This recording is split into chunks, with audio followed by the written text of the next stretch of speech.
G'day ice cream lovers. Today we're making a black raspberry cheesecake, one of my personal favorites. Now we're using a white base, either a gelato, a custard or a premium ice cream base.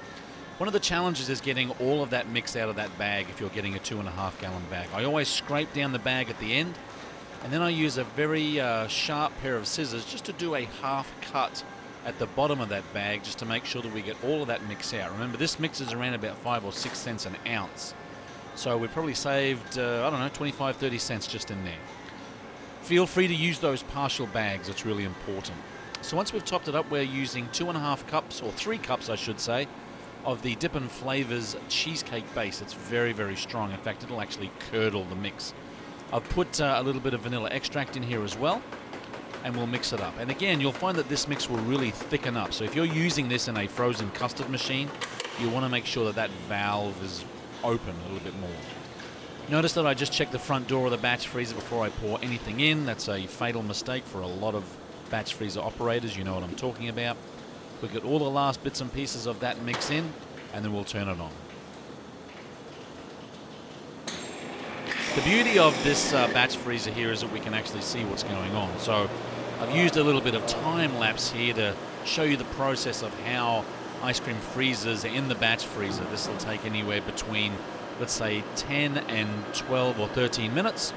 And the idea is that you want to use a cold barrel for the next run. So you'll schedule your production for flavors that are lighter to darker in the same flavor range. So we're going to take this out, extract it out. Again, I like the process of variegating in layers. So I'll extract out this frozen cheesecake base down to about 1 inch and flatten that on the bottom of the bucket. And then I'll add a ribbon of my black raspberry puree and then a sprinkle of crushed graham crackers here. Now, you can use pumpkin pie or pie bases, graham cracker pie bases. The problem is that they absorb the moisture too much and they get really sloppy. So if you use graham cracker pieces or crumbs, that way by the time the ice cream absorbs into those graham crackers, it does give the appearance and the taste of a graham cracker base. Extracting out the last portion here, and again, this is the one that we want to make sure that it's nice and even, it's presentable because it's going to be on display in your dipping cabinet or your display case. Look at that, absolutely beautiful.